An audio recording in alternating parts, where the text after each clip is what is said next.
Rice ہونے لگا. اس کے اب ہم بنا لیتے ہیں پیڑے. تقریباً اس کے 4 پیڑے تو بنائیے نا. تو یہ میں نے اس کے بالز بنا لیے ہیں, 4 پیڑے کے قریب میں نے بنا لیے ہیں. ٹھیک ہے نا, یہاں پر یہ بن گئے ہیں اور اس کو اب ہم بیل رہے ہیں. آپ نے دیکھا, ہم نے آٹا آپ کو دکھایا, ہم نے نرم سا آٹا گوندھ دیا اور میں نے 4 پیڑے بنائے. 4 پیڑے بنانے کے بعد میں نے کیا کیا تھا کہ اس کو اس طریقے سے کوارٹر پلیٹ کے برابر بیل لیا. بیلنے کے بعد میں نے اس میں شامل کر دیا تھا تھوڑا سا کینولیو آئل. ہم نے تھوڑا سا اس کے اوپر لگایا, میدا چھڑکا اور سوئس رول کی طرح رول کرتے چلے گئے. بل دیا اور پراٹھا بنا لیا. پراٹھا بنانے کے بعد تھوڑی دیر کے لیے ہم نے اس کو رکھ دیا تھا تاکہ تھوڑا سا آٹا ٹھہر جائے. اور اس کے بعد اب ہم فرائنگ پین میں اس کو تھوڑا سا تیل ڈال کے ہلکا سا اس کو سیکتے جا رہے ہیں, کیونکہ دیکھیے تندوری پراٹھے ہیں, اس میں خمیر ہے. آپ دیکھیں کتنے موٹے ماشاءاللہ, آپ دیکھیے یہ پھول کے ہو گئے ہیں. تو ہلکی آنچ پہ اس کو ہم فرائی کریں گے. اچھا, جب میں نے اس کو یہاں پہ ڈالا تو میں نے ہلکا سا جو تل ہیں سیسمی سیڈ وہ اس کے اوپر لگا دیے تھے, تاکہ جب ہم فرائی کریں گے تو بڑا اچھا سا وہ اوپر فرائی ہو کے آ جاتے ہیں. یہاں پر یہ پراٹھا ہمارا فرائی ہو رہا ہے. آ جاتے ہیں اپنے قیمے کی طرف. اور قیمہ, واہ ماشاءاللہ زبردست, کیا اچھی خوشبو آ رہی ہے. بہترین قیمہ تیار ہو چکا ہے. بالکل سوکھا سوکھا بنائیے گا, زیادہ مسالے کی ضرورت نہیں ہے. اور شامل کر دیجئے ہاتھ سے ذرا سا پسا ہوا گرم مسالہ, اور میں نے شامل کر دیے کٹی ہوئی ہری مرچیں اور تھوڑا سا کٹا ہوا ہرا دھنیا.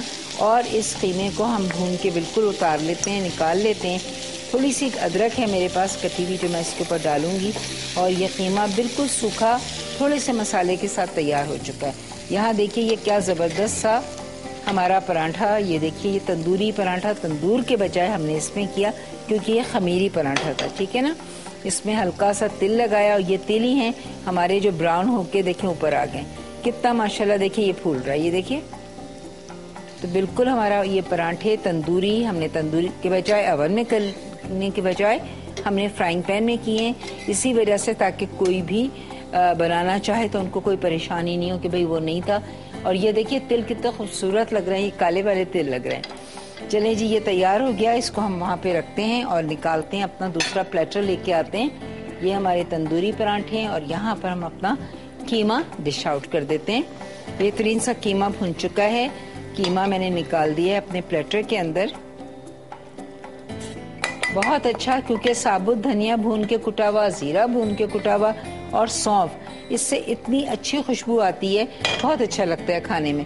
اور یہ تھوڑی سی میرے پاس جولین ادرک ہے جو میں نے ذرا سی یہ قیمے کے اوپر رکھ دی ہے. قیمے کے اوپر یہ میں نے ادرک رکھ دیے, اور یہاں پہ تھوڑا سا ہم نے یہ پراٹھا رکھ دیا. اور یہ دینے کے بعد دیکھیے اس کو بھی ہم پہنچا دیتے ہیں. اور ہماری دونوں ریسیپیز سحری کے لیے, سحری اسپیشل کے لیے تیار ہیں. فرائی قیمہ اور تندوری پراٹھا. تو اسی چیز کے ساتھ پروگرام کا وقت ختم ہو رہا ہے. آپ سے اجازت چاہتی ہوں, انشاءاللہ تعالیٰ کل نئی ریسیپیز کے ساتھ آپ سے ملاقات ہوگی. بڑا اچھا کل بننے جا رہا ہے. تو رہیے ہمارے ساتھ اور دیکھتے رہیے مزیدار.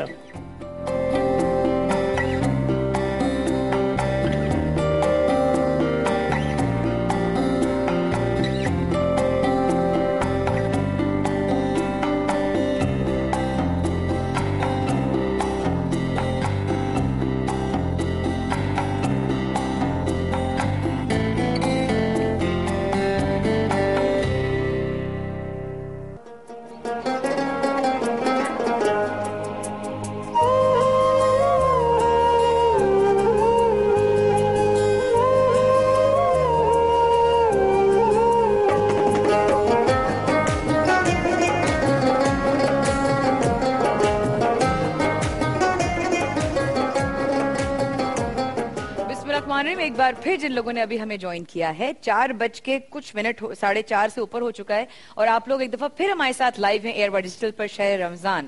خاتون حضرات, آپ لائیو ہمیں کال کر سکتے ہیں. ہمارا یہ خاص سیگمنٹ جو ہم نے شروع کیا ہے فیضان افطار, اس میں عالم دین ہمارے ساتھ شامل ہوں گے, علماء کرام آئیں گے اور اپنی جو خدمات وہ QTV کے ساتھ ان کی منسلک ہیں, اتنے طویل عرصے سے وہ لوگ جو اپنی خدمات پیش کر رہے ہیں پوری قوم کے لیے, مسلمان امت کے لیے, تو وہ آج ہم نے یہ آج ٹاپک ہے جو ڈاکٹر صاحب نے اور میں نے شروع میں بات کی, غیبت ایک ایسا چیز, ایک ایسا ٹاپک ہے, ایک ایسا ہمارا انسانی نیچر بن چکا ہے آج کل کی روٹین میں کہ اس کے بغیر ہمارا گزارا مشکل ہے. مطلب ہم برائی کے بغیر رہ ہی نہیں سکتے, ہم غیبت کے بغیر رہ ہی نہیں سکتے. ہم اپنی, اس طرح کل ہمارا ٹاپک تھا کہ اپنی آپ اس میں فخر اور غرور اور تکبر کے بغیر ہم رہ نہیں سکتے. کیوں؟ ہمارے سسٹم میں نیگیٹو چیزوں نے زیادہ جگہ لے لی ہے, پازیٹیو چیزیں اتنی ہی کم ہوتی چلی جا رہی ہیں. کالنگ نمبر آپ لوگوں کی اسکرین پر آ رہا ہے, میں بھی بتا دوں گی, یہاں پہ بیٹھے ہوئے حاضرین کو بھی ٹاپک بتا دیا گیا ہے کہ جی آج کا ہے غیبت. آپ نے اگر کسی کی تو آپ شاید کبھی ہی شاید ہو کہ آپ اس کو ایکسیپٹ کریں کہ آپ نے کسی کی غیبت کی ہو. بہت بڑا دل ہوگا, میں چیلنج کرتی ہوں آج کہ بہت بڑا دل ہوگا اس انسان کا کہ اس نے کہا ہو کہ ہاں میں نے کسی کی غیبت کی. یہ بہت بڑا لیول ایکسیپٹنس کا. آپ کے بارے میں کسی نے کہا, بے شمار مثالیں نکل آئیں گی. اس نے کہا, اس نے کہا, فلاں نے کہا, میری بیسٹ فرینڈ نے کہا, میرے بہنوئی نے کہا, میری بھاوج نے کہا. یہ تو سارے ایسے رشتے ہیں جن میں برائیاں بھی ہوتی ہیں اور آپ پر مسکرا کے اوپر سے مل بھی رہے ہوتے ہیں. یہ کیا طریقہ ہے؟ آج ہمارے ساتھ خواتین و حضرات جن کا مجھے کارڈ بھی مل گیا ہے, ہمارے ساتھ ہیں علامہ لیاقت حسین صاحب, وہ عالم جو کہ ان کا جو سٹائل ہے, جو طریقہ ہے بات کرنے کا, وہ انتہائی سافٹ, اور اس طریقے سے جتنا پیارا مذہب ہمارا الحمدللہ دین ہے, ہمارا اسلام ہے, اتنی ہی اگر پیارے طریقے سے ہمیں سمجھایا جائے اور ہم عام آدمی کو سمجھایا جائے, ہم کیوں نہیں سمجھیں گے؟ ہمیں تو میرا خیال ہے سب سے آسان جو مذہب پروردگار نے سب سے آخری جو اتاری کتاب قرآن حکیم, اس میں تو پورا لائف سٹائل ہے, سب کچھ ہے ہمارے لیے, زندگی کی ہر آسانی ہے, کوئی مشکل ہمارا مذہب نہیں ہے. ہم لوگوں نے خود ہی کمپلیکیشنز اپنے لیے خود ہی پیدا کی ہوئی ہیں. تو غیبت کرنا اور سننا, اگر کسی محفل میں آپ موجود ہیں اور آپ کسی کے بارے میں سن رہے ہیں تو آپ کو کیا کرنا چاہیے؟ کئی سوالات اس طرح کے ہیں. اور آج یاد رکھیے گا, لائیو آپ لوگوں کے سامنے سنیل مسلمان ہوگا. ہمارے ساتھ ہمارے آج مہمان علامہ لیاقت حسین ازہری صاحب. السلام علیکم حضرت. وعلیکم السلام ورحمۃ اللہ. بہت شکریہ آنے کا. ڈاکٹر صاحب, علامہ صاحب, یہ جو غیبت کے حوالے سے یعنی اتنی سخت سزا کا کہا گیا اور اتنا سخت اشارہ ہوا کہ جیسے ایک بھائی اپنے بھائی کا گوشت کھا رہا ہے, یعنی آدم خوری کا مرتکب قرار دے دیا. اچھا, اب تو یہاں پہ جو معاملہ ہے وہ یہ ہے کہ جہاں بھی آپ بیٹھیں گے, یعنی میں آپ کے ساتھ بات شروع کر دوں کرنا, کوئی سیاست آ جائے گی, کوئی ملک کے حالات آ جائیں گے, کوئی پڑوس کے باتیں شروع ہو جائیں گی, جی فلانا آدمی اچھا نہیں ہے, جاتی کر رہا ہے. کیا یہ سب غیبت ہے؟ الحمدللہ رب العالمین والعاقبۃ للمتقین والصلاۃ والسلام علی سید الانبیاء المرسلین.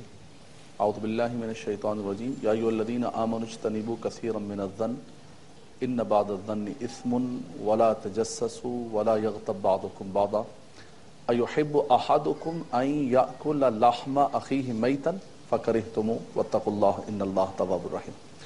ڈاکٹر صاحب, یہ ایک معاشرتی موضوع کا آپ نے انتخاب کیا ہے.